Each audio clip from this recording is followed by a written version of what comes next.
sirba Yesna Guutuusaa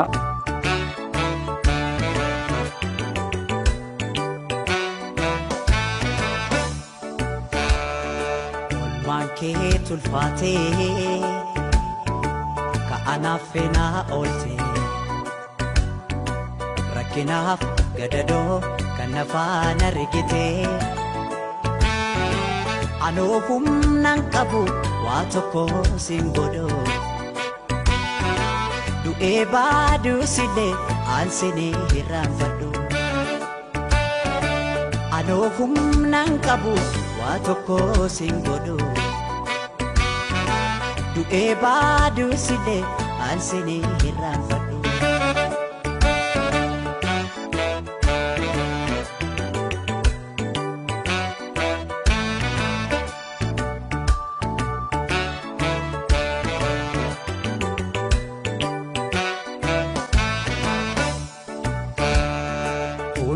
Dande suku ya barafakatu narragasif baha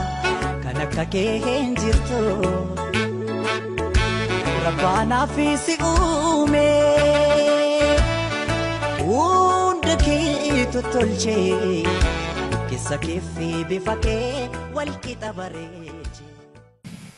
Iryaa ishii ijoollummaa kan waliin guddatte jaalallee ishii yeroo dargaggummaa abbaa warraa ishee kan dhabde bara kutaa 5 barattu wal baran jaalala isaanii idda isaa dheeressuun bultii waliin ijaarratan ilmaanis horatan turtii waggaa 20 olii erga waliin jiraatanii jaalala fi bultii ho'aa keessaa addaggeen safuu hin beekne gargar baaste haadha warraa fi waamaraa artisti Hacaaluu Hundeessaa Aadde Faantuu Damisoo gara waltajjiitti dhufuun haasawaanuuf taasisti.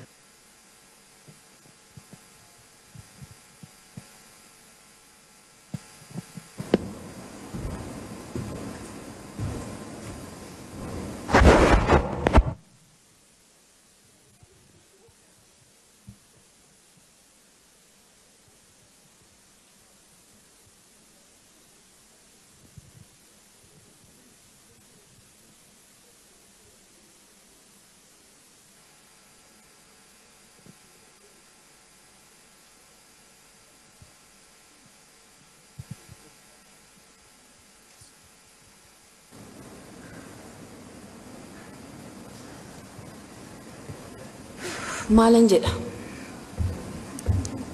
waanan jedhu qabu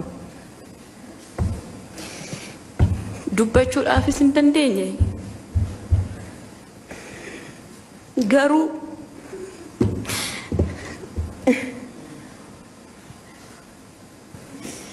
warri acee koonarraa fudhatan warri goota koonarraa fudhatan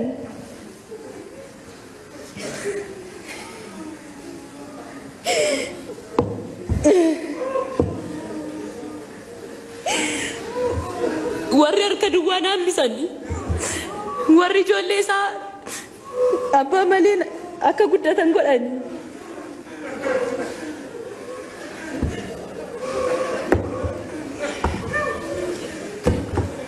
akka murtii akka isaaniifis duuti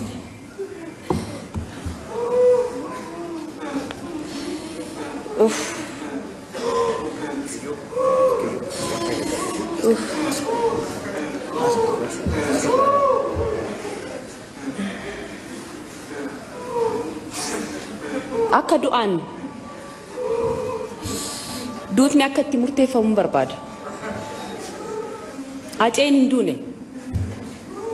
acee hedduutu jira gootni hin du'a hojiin isaa garuu hin du'u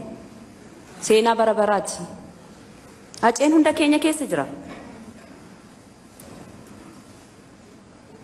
hojiin isaa garuu bara baraan yaadatamaa jira